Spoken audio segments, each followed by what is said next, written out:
Olá, muito boa noite para você.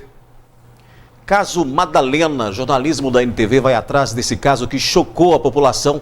Depois de 38 anos, mulher é libertada de trabalho análogo à escravidão. Vizinhos deram detalhes da vida de Madalena. Ela foi levada para um local protegido pelo Ministério Público do Trabalho. Os patrões de Madalena deixaram Patos de Minas e Centro Universitário de Patos de Minas afasta o professor da função.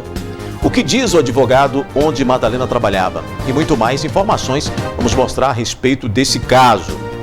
Hoje também vamos falar da companhia aérea que deu aval positivo para operar voos comerciais em Patos de Minas, mas ainda não apresentou rotas. 21 entidades assistenciais de Patos de Minas recebem doação de alimentos, a lida diária de quem sobrevive da agricultura familiar. Estas e outras informações agora no NTV News.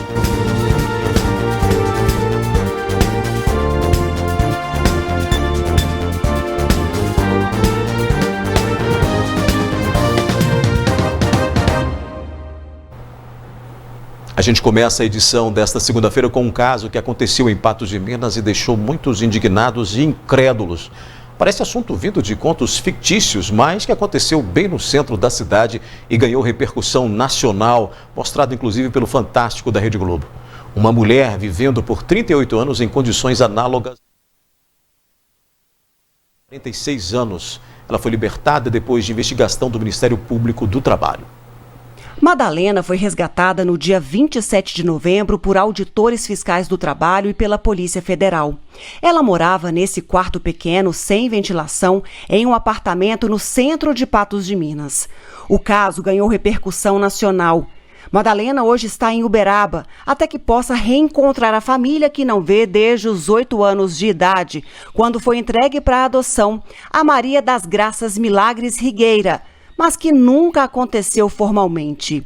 Depois de desentendimentos, Madalena foi trabalhar na casa do filho de Maria das Graças, Dalton César Milagres Rigueira, e, de acordo com as investigações, nas mesmas condições análogas à escravidão. Ainda segundo o Ministério do Trabalho, continuou a exigir de Madalena trabalho de domingo a domingo, sem remuneração e jornada excessiva. O Centro Universitário de Patos de Minas, onde Dalton trabalhava, já o afastou das atividades. A gente vai então à resposta dada pelo Centro Universitário de Patos de Minas sobre essa situação. Vai entrar aí na tela para você. O Centro Universitário se manifestou, está aí na tela para você conferir. Afinal de contas, a gente foi atrás dessa informação. E olha, o texto diz que nós da FEPAM e Unipam tomamos conhecimento de uma notícia envolvendo caso análogo à escravidão, envolvendo um docente da instituição somente ontem pela mídia, e informamos a todos que não comungamos com os atos ali relatados. A nota do Unipam diz ainda que a FEPAM e o Unipam sempre irão prezar em cumprir sua missão, que é transformar pessoas e sociedade por meio da excelência na educação. Tranquilizamos a todos, corpo docente, docentes e funcionários, bem como a comunidade em geral, de que todas as medidas cabíveis e legais já estão sendo tomadas. Ademais, informamos que o referido docente já se encontra afastado de suas atividades na instituição. Nós também temos a resposta dada pela defesa, né, dos acusados. A gente vai colocar aí na tela. Diz o seguinte: com respeito a todas as interpretações e ao direito de manifestação possíveis e válidas numa democracia, a defesa informa que ainda não teve acesso a todos os elementos que envolvem a senhora Madalena.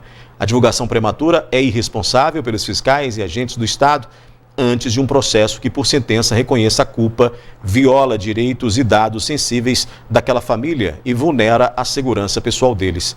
A defesa seguirá discreta e séria, atuando exclusivamente nos limites constitucionais e do devido processo legal. Estamos em um momento de confraternização cristã e uma reflexão cautelosa após conhecimento de todos os fatos nunca criará prejuízos, disse respeitosamente o advogado Braia Epstein Campos, que faz a defesa. Olha, na emissão do NTV News de hoje, mais detalhes sobre esse caso a gente vai ter aqui, viu? Companhia aérea dá aval positivo para operar voos comerciais em Patos de Minas, mas ainda não apresentou rotas. A seguir, a gente mostra que 21 entidades assistenciais de Patos de Minas receberam doação de alimentos. A Azul deu mais um passo que sinaliza que pode voltar a operar voos comerciais em Patos de Minas. O aeroporto municipal foi vistoriado e recebeu aval positivo. Depois de vistoriar as condições do aeroporto de Patos de Minas, a companhia aérea disse que o local tem condições de operar voos regulares da Azul.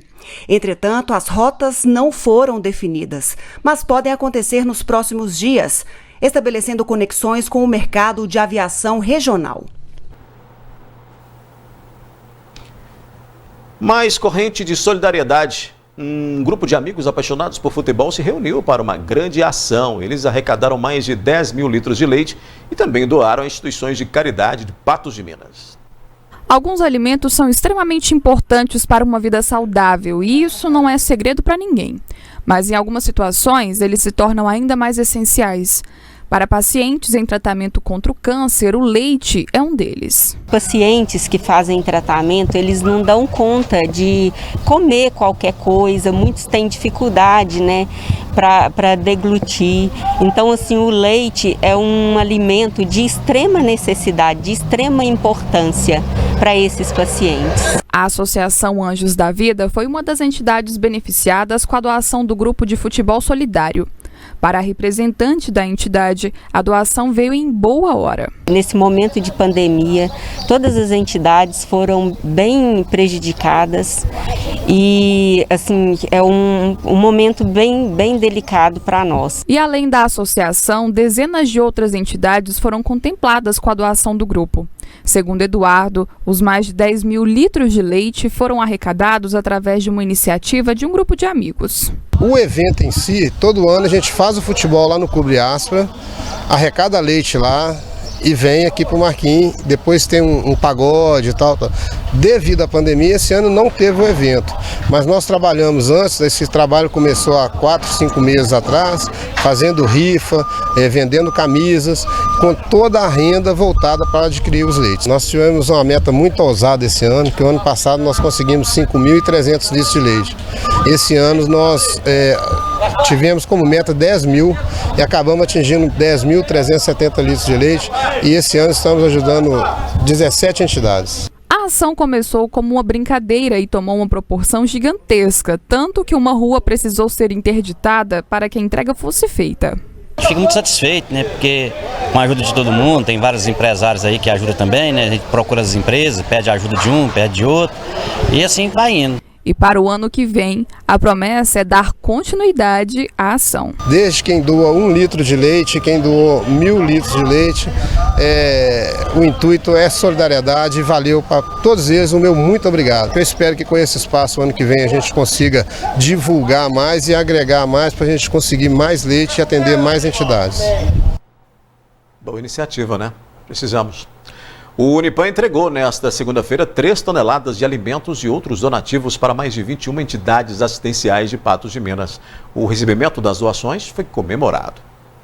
Ao todo, foram 3 toneladas de alimentos, 600 pacotes de fraldas, itens de higiene e limpeza, divididos entre 21 instituições de Patos de Minas. A arrecadação aconteceu por meio de entregas dos alunos do Unipan. As pessoas despertaram para isso. Imagino que jovens de 17 a 25 anos, que a maioria dos nossos alunos, estão fiéis e olhando de maneira diferenciada para aquelas pessoas mais vulneráveis. E a gente deixa muito feliz que isso é um legado que esse aluno leva para a vida inteira, tornando profissional, a preocupar com o próximo. O Centro Espírita Francisco de Assis, que assiste 43 famílias, foi um dos locais que recebeu a contribuição. São famílias muito carentes que, graças a Deus, a Unipan tem ajudado muito.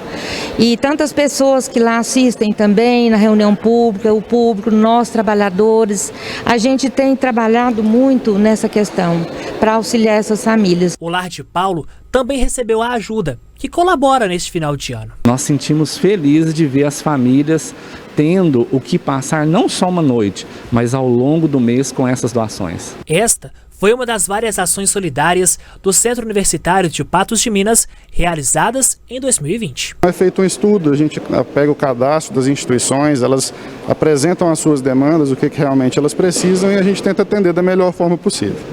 Assim, atendendo o máximo de instituições possíveis para ajudar também mais pessoas, né? Todos os anos, né, a Unipan promove, né, essas ajudas a essas entidades carentes que tanto colaboram com a comunidade que mais precisa, né? Olha, vacina contra a Covid-19, como é que vai funcionar esse imunizante? Pois é, na sequência a gente fala ainda sobre os desafios de quem sobrevive da agricultura familiar.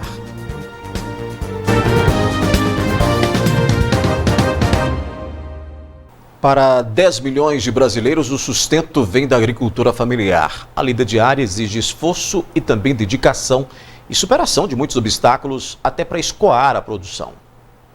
Pedro pai e Pedro filho compartilham o mesmo nome e o dom da agricultura.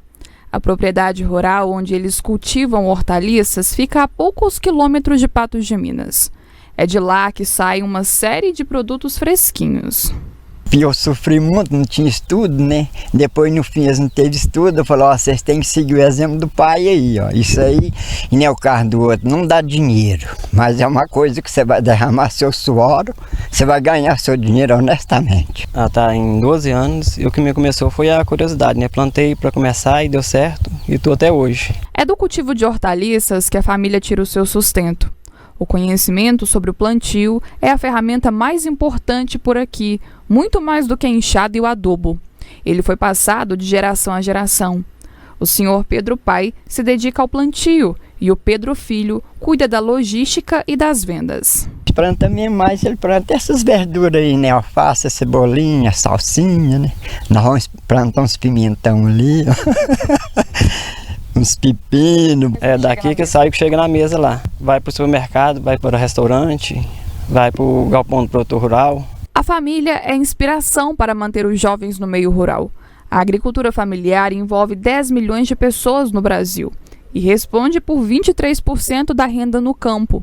Mas o trabalho não é fácil. As dificuldades são muitas. Uma delas está no ato de escoar a produção. Tem tempos que eles não ajudam nós aqui. É buraco, né? Estrada ruim e o prefeito ultimamente não está ajudando nós, né? Não está mandando as máquinas para consertar as estradas. Estrada aqui para nós, por exemplo, igual nós moramos aqui, nunca desceu aqui uma patrulha para arrumar, não. Durante esses 70 anos que eu tenho, nunca veio. O que vem é a enxurrada dos marajaus mais ricos, manda para riba dos pobres, a ajuda que tem é essa. Mas é com o esforço diário e a vontade de se sobrepondo às dificuldades que os alimentos chegam fresquinhos na mesa do consumidor. Vocês fazem ideia da importância que esse trabalho representa, principalmente para a cidade, né? Já que alimenta todo mundo da cidade. Vocês têm essa noção mesmo? Tem sim. Dá orgulho da gente ver. E a gente tem orgulho, né? A gente tem muito orgulho do homem do campo, da importância do homem do campo para toda essa questão, todo esse ciclo, né, da agricultura com economia e com desenvolvimento que vem do meio rural para todos nós. E claro, né, impacta diretamente no nosso dia a dia, até porque é lá que se produz, né? Olha, no dia 2 de dezembro, o Reino Unido foi o primeiro país ocidental a aprovar o uso emergencial de uma vacina contra a Covid-19. O ato é a bandeirada de uma corrida que começou tão logo os primeiros casos de Covid-19 começaram a assustar e ainda não terminou, viu? A vacina já começou em alguns países e o mundo aguarda a aprovação de outras vacinas que estão em fase final de testes. Um pesquisador de São Paulo viralizou com um vídeo mostrando direitinho as principais fórmulas das vacinas. Das primeiras manchetes da doença ao anúncio de uma vacina pronta foram 10 meses, muito abaixo do recorde que pertencia ao imunizante contra a cachumba, 4 anos. São 3 as estratégias que os cientistas estão usando para chegar às vacinas. Um pesquisador do Hospital Sírio-Libanês de São Paulo está fazendo sucesso nas redes sociais com a explicação didática dos caminhos usados pelos cientistas para chegar ao imunizante. A primeira aposta é a vacina de vírus inativado ou atenuado. Ela utiliza exatamente o mesmo coronavírus que deixou o mundo de joelhos, mas antes de ir para a seringa, a indústria farmacêutica matou o corona com calor ou um produto químico. Assim, ele não vai causar a doença quando for injetado, mas nosso corpo vai querer se proteger de qualquer forma. O sistema imunológico vai enxergar o vírus morto e produzir defesas como se o inimigo estivesse pronto para nos deixar doentes. Essas defesas ficam guardadas na memória e se nós tivermos contato com o vírus vivo, o corpo já sabe como agir. A Coronavac, que será produzida pelo Instituto Butantan em parceria com o laboratório Sinovac da China, utiliza essa plataforma. O Instituto Butantan domina essa tecnologia já há bastante tempo e é a metodologia utilizada para a produção já de vacinas. Então, é a vacina que a gente mais domina em termos de histórico de utilização. A segunda estratégia é o vetor viral. Basicamente, os laboratórios cultivam um vírus inofensivo ao ser humano e introduzem nele apenas um pedaço do material genético do coronavírus.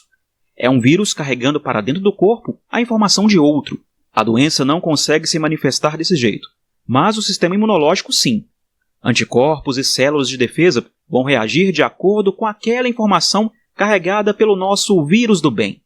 Quando o coronavírus de verdade atacar, vai ter um exército pronto para neutralizá-lo. As vacinas da parceria AstraZeneca com a Universidade de Oxford e Fiocruz, o imunizante produzido pela Janssen e a russa Sputnik V apostam nessa plataforma.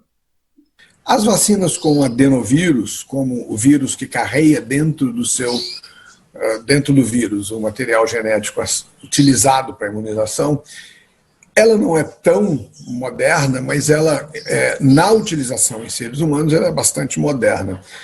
Já há bastante tempo essa estratégia vem sendo testada e a indústria já domina, e a gente já domina isso de certa maneira. Essa agora é a tecnologia mais recente, a de RNA mensageiro. RNA é o código genético do coronavírus. É o comando que ele passa para as nossas células, forçando a multiplicação do vírus no nosso corpo, o que causa toda a complicação da Covid. Na vacina de RNA mensageiro é introduzida uma cópia de parte desse código. Com isso, nossas células começam a produzir apenas pedaços do coronavírus, o que é suficiente para o nosso corpo produzir anticorpos e células de defesa específicas. Mais uma vez, o exército está pronto para combater o verdadeiro inimigo. Essa é a tática dos laboratórios americanos Pfizer e Moderna. Que nenhuma das agências regulatórias relaxou nos critérios de segurança para o desenvolvimento dessa vacina. Sim, é verdade, a gente desenvolveu essas vacinas num tempo que a gente não está habituado, mas o que eu acho é que houve uma compreensão tanto da comunidade científica quanto da comunidade regulatória, das agências regulatórias, da necessidade dessa vacina para o controle da pandemia. Seja qual for a tecnologia, o ideal é contar com várias opções para tentar vencer o desafio colossal que a pandemia impôs. Se a gente olhar para o Brasil, nós estamos falando de 440 milhões de doses. Nenhuma das indústrias hoje tem a capacidade de produzir vacina para atender esse número de pessoas. O que significa dizer que países, de um modo geral, deverão ter acesso a mais de uma vacina para dar conta do desafio dessa vacinação. Enquanto isso, a gente fica na expectativa, né, de que essa imunização chegue o quanto antes, porque a pandemia vai se prolongando e aí a situação vai só piorando, o número de casos confirmados, de mortes. Tudo isso pode ser amenizado com a questão da vacina, né, com a vacina sendo aí autorizada e imunizando o maior número de pessoas possíveis. Olha, na sequência a gente vai falar da Covid-19, viu? Como é que está a situação em Patos de Minas? E mais sobre o caso Madalena, o que dizem os vizinhos da família investigadas por manter Madalena em regime de trabalho análogo à escravidão.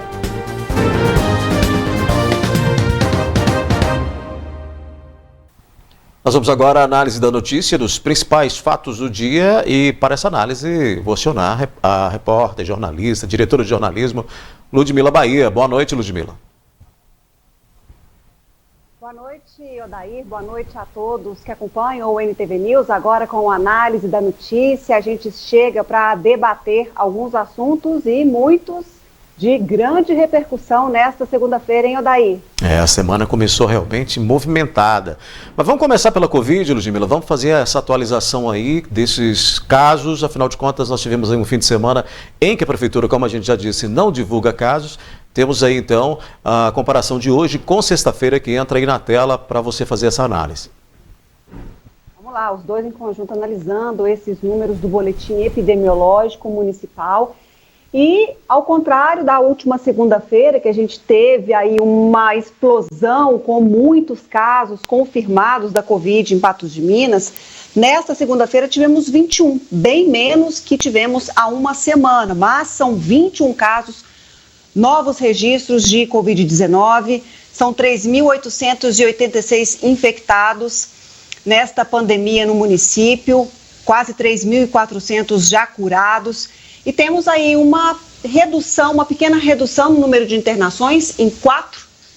Temos 7 pessoas internadas na UTI, na sexta-feira eram 10. Com relação a óbitos confirmados, permanece o mesmo número de 95, Odair, e tivemos aí uma redução de 10 pessoas em isolamento domiciliar. Mas é aquela questão, números em flutuação, e isso que a gente tem que ter sempre cuidado, não é porque a gente parece ter uma diminuição de casos de Covid que está tudo tranquilo na cidade. Até porque esse número, se você for comparar com a última segunda-feira, foram mais de 100, né, Ludmila? Mas não é um número baixo se você analisar que esse número não cai efetivamente e se mantém em baixa. Ele é um número que ele flutua, mas continua aí com uma constância de casos em elevação, né? E o grande temor das autoridades aqui em Patos de Minas são aí os próximos dias, o que pode acontecer, porque a gente vive um momento delicado com relação à Covid-19 no município e no momento que junta com as confraternizações de final de ano, vem aí Natal, Réveillon já. Então, essa preocupação é iminente, dado aí as circunstâncias de festejos que normalmente acontece algum tipo de aglomeração. Portanto, falar daquela questão de cautela, né, para as pessoas se reunirem com aquelas pessoas que têm algum tipo de convivência, de relacionamento, que já estabelecem vínculos, porque a situação no município é sim de preocupar, viu? Culturalmente a gente tem essa tradição de se reunir, né? Mas é um momento diferente, é uma outra época. Vamos fazer o comparativo, Ludmila, com a ocupação a taxa de ocupação de leitos em Patos de Minas, tanto dos patenses como também dos pacientes de outras localidades, né? Está aí na tela. Odair, a gente vê uma redução no percentual de ocupação de leitos de UTI, até porque os leitos Covid ou a ala Covid, tanto de leitos clínicos quanto de UTI no HRAD, estão em operação, são 9 leitos de UTI, 10 leitos clínicos, por isso essa redução aí no percentual de ocupação de um modo geral, principalmente na questão de leito de UTI. Em leitos clínicos a gente até percebe um crescimento, porque são 25% de ocupação contra 16% de públicos de segunda para a comparação da última sexta-feira, e com relação a públicos e privados se mantém aí em quase 71%. Isso só comprova que a situação é sim aquela que nos leva a ter cuidado, de ter atenção com o nosso comportamento frente aí a essa pandemia.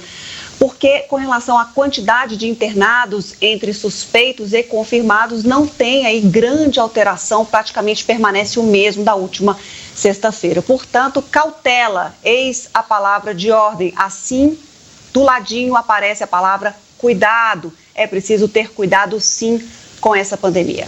Até porque essa permanência de números aí de internação não significa que a coisa está melhor, né?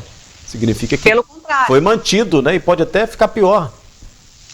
Pelo contrário, porque talvez essa sensação assim, hoje tem menos casos que segunda-feira, a gente vê agora que a ala Covid do HRAD está em funcionamento, então, ufa, podemos ficar tranquilos, respirar aliviados, baixar a guarda, só que não dá. Até porque ali a gente viu, né, ocupação de leito clínico batendo na casa de 71%, então é preciso ter atenção e muita atenção, até porque a gente tem aí um vírus agora, até a gente viu falas aí internacionais que o vírus se apresenta de uma forma até mais agressiva nesse segundo momento.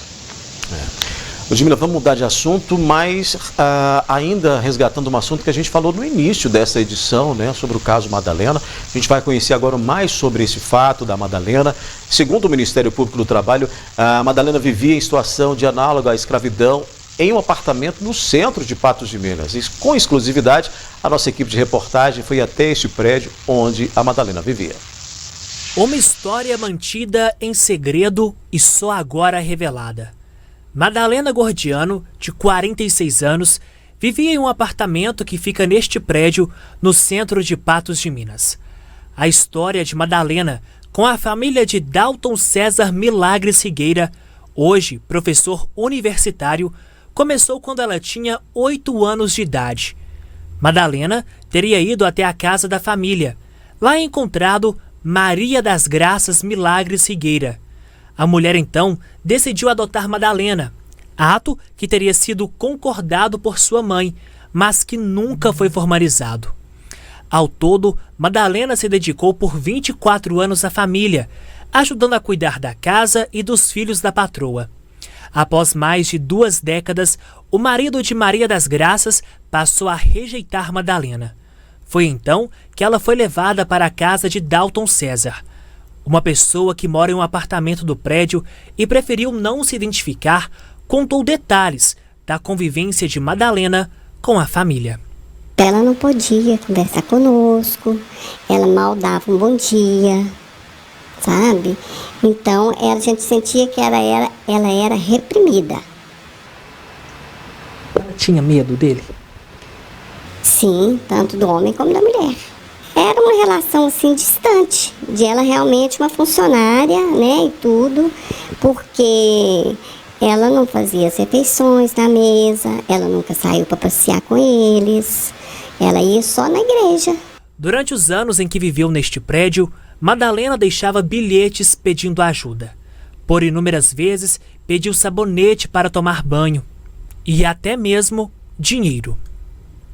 A igreja, ela reclamava que passava fome aqui e que não tinha dinheiro. Então, as pessoas da igreja providenciavam os medicamentos. Chegava lá na igreja doentes, as pessoas providenciavam os medicamentos.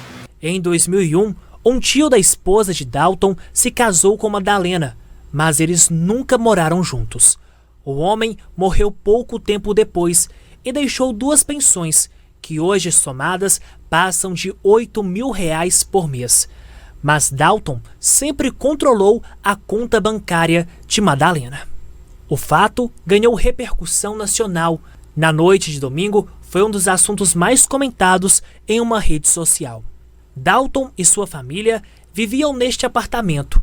Hoje, a porta decorada com enfeite natalino. Esta pessoa que mora no prédio se disse surpresa com o ocorrido. Eles sim, já foram no início da Eucaristia, tanto ele como a sabe, eles nunca agiram com nada. Eu moro aqui com 34 anos e eles moram aqui com 14. Eu estou estarrecida. Ô, Ludmila, e não é para menos, né? Essa fala última aí de estar estarrecida, de morar muito tempo e não ter tomado conhecimento dessa situação, realmente pegou muita gente surpresa, ou praticamente, a gente pode dizer que todo mundo de surpresa, com exceção da própria família, de uma situação que acontecia no centro da cidade, né? E que agora vem a público. E é esse um dos questionamentos. Como é que as pessoas que estavam ali, num prédio vizinhos a essa situação, demoraram ali a perceber tudo isso? Muitos só tomaram conhecimento após, outros denunciaram aí esse fato, mas a grande questão é que esse fato daí é sim de causar indignação. E nós do grupo da NTV, assim que tomamos conhecimento desse fato que ganhou repercussão nacional depois de uma matéria exibida pelo Fantástico, também empregamos e empenhamos o nosso jornalismo a fim de mostrar detalhes, a fim de mostrar desdobramentos, de dar vez e voz a todas as pessoas envolvidas nessa história. Tanto que ainda agora nesse momento, daqui a pouco a gente vai mostrar mais fatos, mais repercussão, mais desdobramentos, como uma manifestação que acontece aqui em Patos de Minas. Daí a gente gostaria de enfatizar a toda a comunidade que há 28 anos o grupo NTV de Comunicação trabalha de forma séria, de forma imparcial, sim. Se a gente não falou desse caso antes, que teve, é o primeiro episódio, que teve essa ação da Auditoria Fiscal, do Ministério Público do Trabalho, também da Polícia Federal, é porque nós não fomos informados. E desde que soubemos, estamos no caso e também procuramos os referidos órgãos para que pudessem se manifestar, conforme até a gente vai mostrar daqui a pouco também uma nota do Ministério Público do Trabalho que não quer se manifestar através de entrevista nesse momento. Disseram em um primeiro momento que o caso segue em segredo de justiça, portanto, e para não atrapalhar o andamento do mesmo, preferem se manifestar dessa forma e daqui a pouco a gente vai dar esses desdobramentos. Mas fato é que nós estamos junto com a notícia, lado a lado com ela, e qualquer desdobramento, qualquer notícia, qualquer que seja e a quem quer que afete, ela será dada aqui no nosso grupo NTV de comunicação, NTV, Patujá e também na nossa FM. Dito isso, Odaí, a gente tem muito a falar, não só hoje também no NTV News, mas também ao longo dos próximos dias, ao longo do tempo que for necessário e que esse caso merecer repercussão, tiver desdobramentos, vamos sim dar todas as informações e com um detalhe. Informações essas apuradas, verdadeiras, assim como os nossos telespectadores merecem e, portanto, nos acompanham aí com uma audiência extraordinária ao longo desses 28 anos. Muito bem, Ludmila, o que muitas pessoas não entendem ou preferem não entender é que a informação ela não tem um dono, mas ela tem aquele veículo a qual ela chega primeiro. E muitas vezes essa informação ela chega exclusivamente para uns e os outros acabam repercutindo da sua maneira a partir daquele noticioso, daquele noticiário que foi dado. Muita gente prefere não entender que a notícia funciona dessa maneira. A notícia não tem um dono, né? Além de não ter um dono, às vezes nós também acontece isso muito dentro do nosso próprio grupo.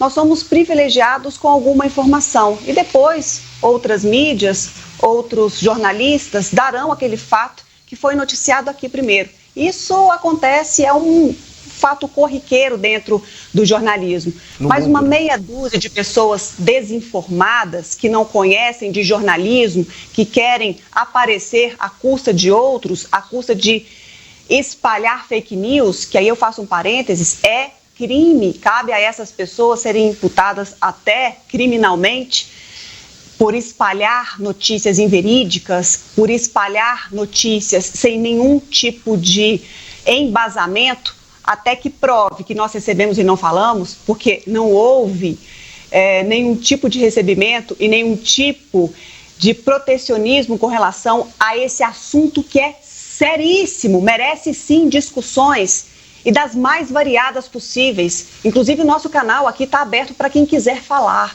para qualquer tipo de pessoa, porque aqui a gente analisa os fatos, a gente discute e a gente não despeja uma informação e acaba com ela não. A gente fala dessa informação com responsabilidade e fala ao longo de todo o desdobramento de um fato. Não é simplesmente dar um fato e se recolher a ele, não. É continuar falando dada a importância, a gravidade e tudo mais. Então, é bom que seja esclarecido essas circunstâncias, até para que as pessoas tenham cuidado, cautela com o que falam, porque senão podem até responder criminalmente. Ludmila, a gente vai voltar então a falar desse assunto, mas antes vamos fazer um rápido intervalo e já já a gente continua aqui no NTV News e na análise da notícia.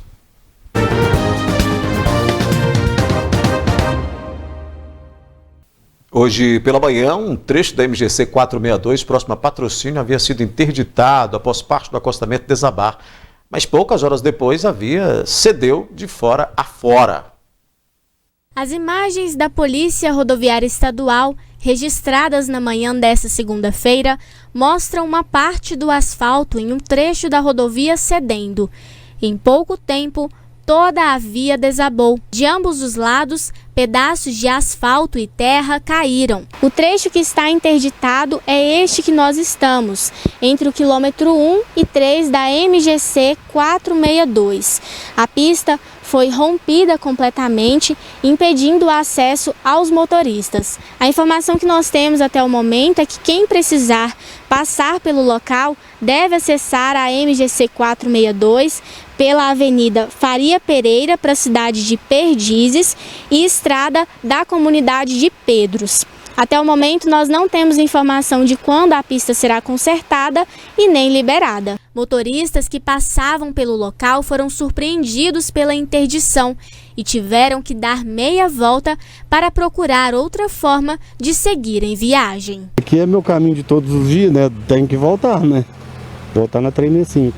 Foi pego de surpresa? Com certeza. Não fazia ideia. Achei que quando vi isso aqui eu fiquei surpreso. Pelo menos não tem orientação, não tem nada, o que eu vou fazer?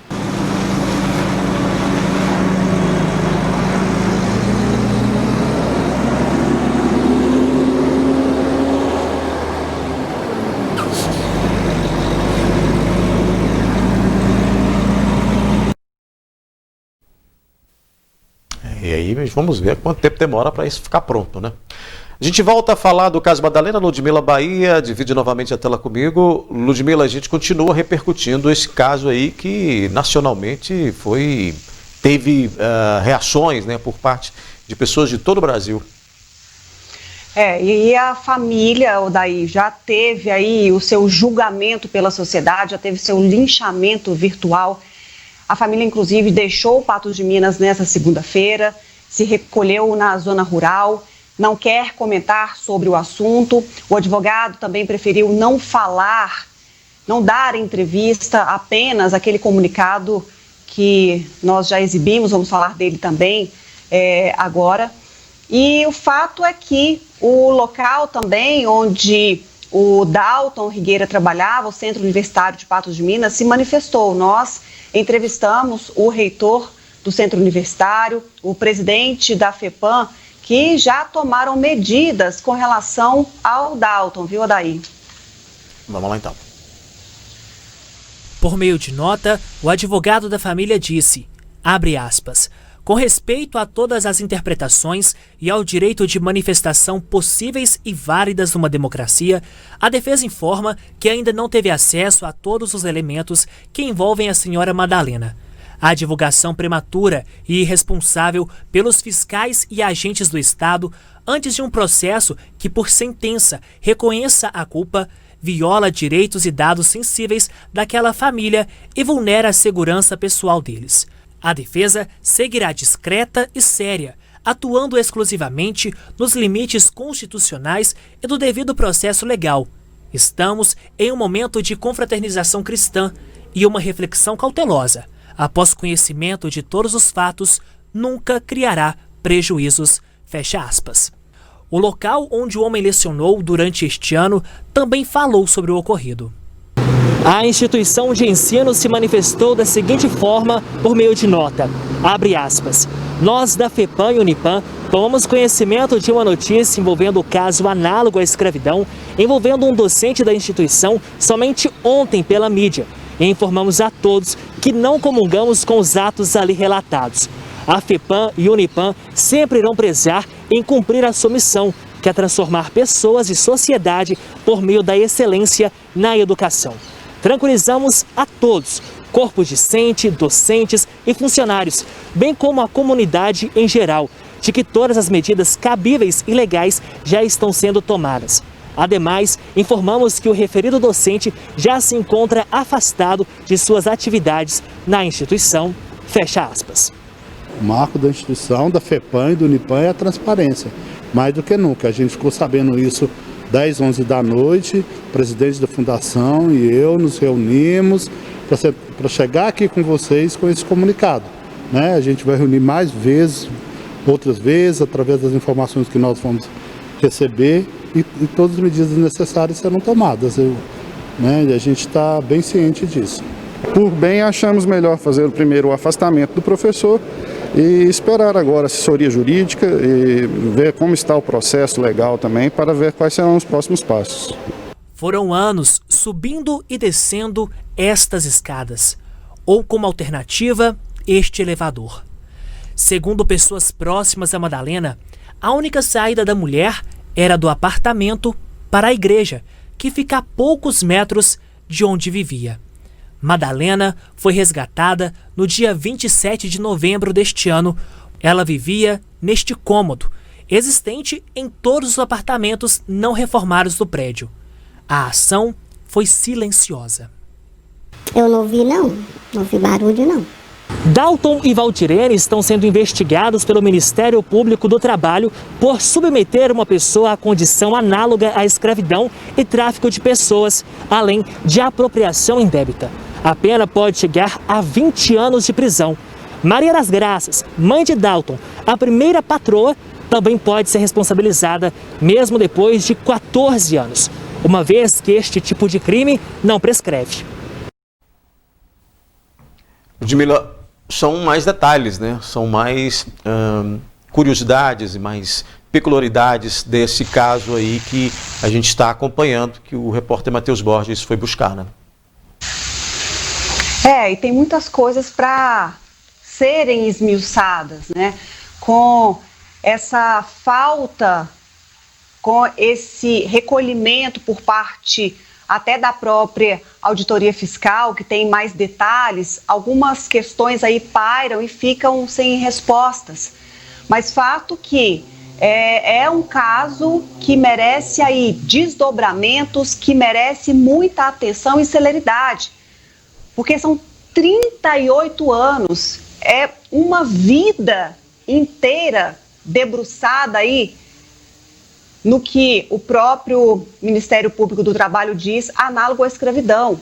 Então merece uma celeridade, até pelo tempo que a Madalena ficou nessa situação conforme o MPT. Então a gente quer sim, as pessoas estão ansiosas, estão angustiadas por um desfecho, mas a gente sabe que a justiça tem aí um tempo, mas a gente segue acompanhando a cada vestígio, a cada nova informação, e são várias pontas soltas e que nós estamos de olho e correndo atrás, até mesmo atrás da família que mora no interior de Minas Gerais, próximo a Viçosa. A gente está atrás dessas informações.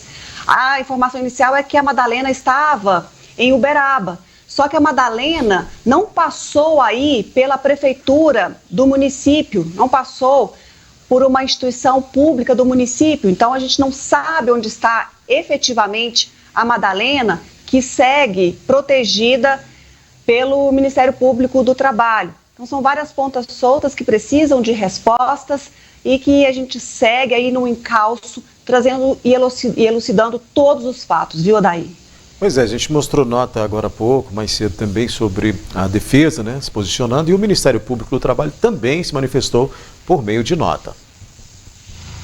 Na nota, o Ministério Público do Trabalho afirma que a denúncia do trabalho doméstico em condições análogas à escravidão foi recebida este ano. O órgão foi informado que Madalena não recebia salário, não tinha direito a descanso, a jornada de trabalho era excessiva, dependia financeiramente da família onde morava e que não podia deixar o local. O Ministério do Trabalho entendeu a gravidade do fato e foi ajuizada uma ação cautelar para acessar a residência, a qual foi deferida. Durante a fiscalização na casa de Dalton, o Ministério Público do Trabalho, junto com a Polícia Federal e Auditor Fiscal do Trabalho, flagraram situações de violações aos direitos humanos e, portanto, Madalena foi resgatada. A nota diz ainda que audiências com Dalton Rigueira e Valdilene Rigueira, patrões de Madalena, seguem em ritmo de urgência para a tentativa de assinatura de termo de ajustamento de conduta. O termo é uma forma de reparação espontânea dos danos morais e materiais causados à trabalhadora e um instrumento para inibir a prática de novos ilícitos trabalhistas. Caso não haja o acordo administrativo, caberá então o ajuizamento de ação na Justiça do Trabalho. O texto encerra dizendo que a prática de trabalho escravo pode levar também à inclusão dos nomes dos infratores na lista suja do Ministério da Economia e à responsabilização criminal por meio de ação penal do Ministério Público Federal. Ludmila, essa é uma investigação que tem que ser minuciosa, né? Essa investigação ela tem que ter todos os pontos altamente definidos de uma maneira muito criteriosa, por se tratar aí de pessoas, né? Por se tratar não só da vítima, como também da família que está aí envolvida nessa situação. E certamente será, viu, Adair? A gente vai trazer uma informação e amanhã discutir mais detalhadamente a respeito dela, de um outro fato que tem desdobramento aí, que é aquela acusação da família, o Dalton, a Valdirene, a mãe a Valdirene, que é a esposa do Dalton, Valdirene Rigueira, a mãe da Valdirene e a mãe do Dalton, a Maria das Graças, eles foram acusados de estelionato num processo lá em 2008, quando o Ministério Público Federal disse que o casamento da Madalena com o tio da Valdirene foi um casamento arranjado, só para que a família recebesse a pensão por morte, porque o tio da Valdirene, que casou com a Madalena, tinha 78 anos, ele trabalhou no Exército e estava muito doente. E nesse fim da vida, houve esse casamento e no primeiro momento foi até a própria irmã da Madalena quem denunciou o fato.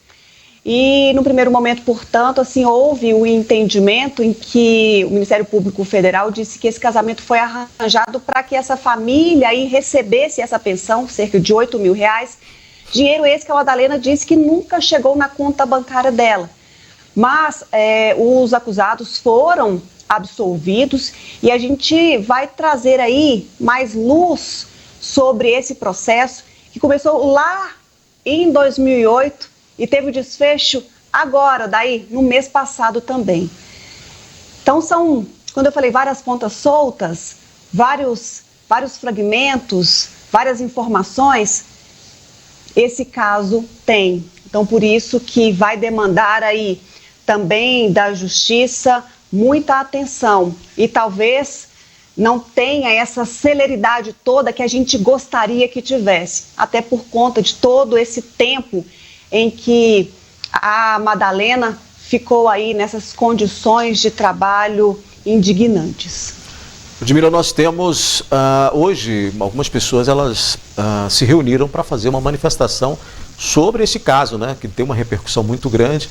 Nós fomos lá acompanhar agora à noite e trazemos aí esse material para a gente conferir. Vamos lá.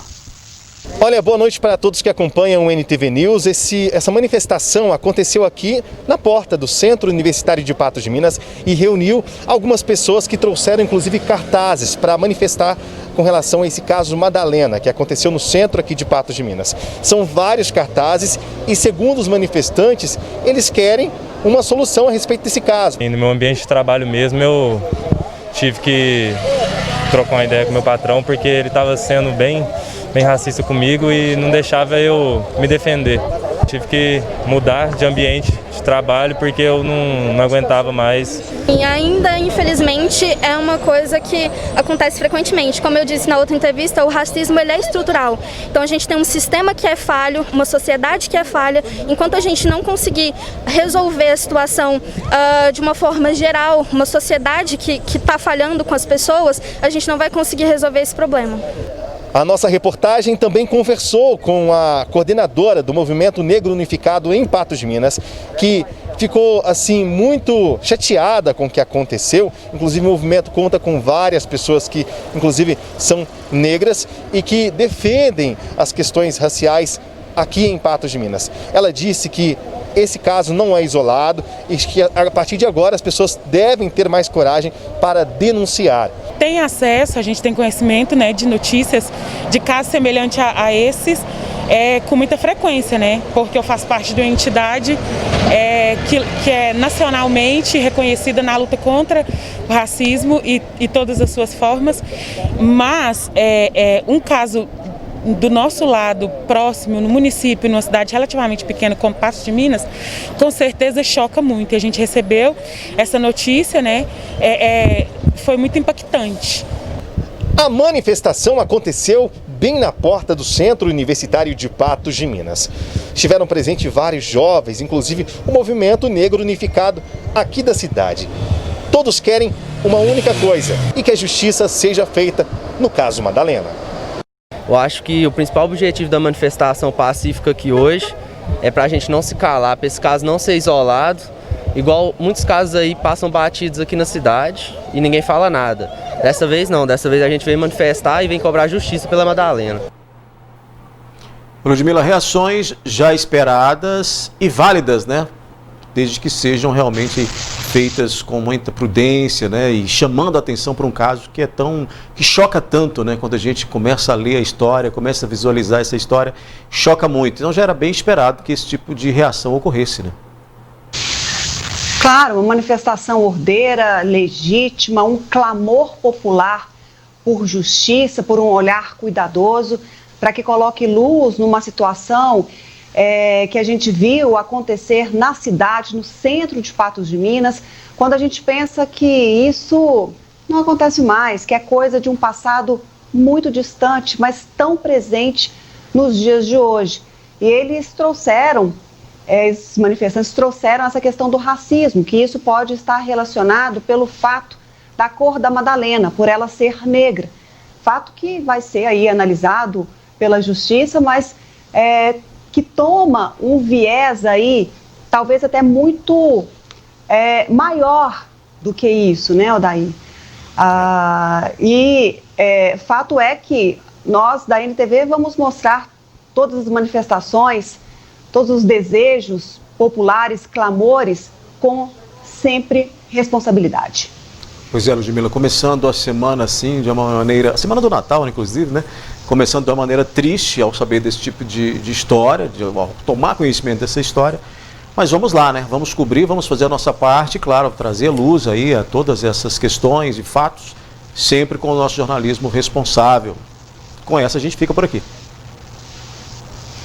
Pois é, Odair, semana do Natal e do meu aniversário, mas notícia não escolhe dia para eclodir. Por isso, a gente está a postos 24 horas por dia, todos os dias da semana, de olho em tudo que acontece, para bem informar todos os nossos telespectadores e internautas. Obrigada pela companhia e amanhã o nosso jornalismo começa cedo, às 11h30 da manhã, tem 30 minutos, mas antes e a qualquer tempo, você confere informações também no nosso site Patos Já. Obrigada pela companhia de todos.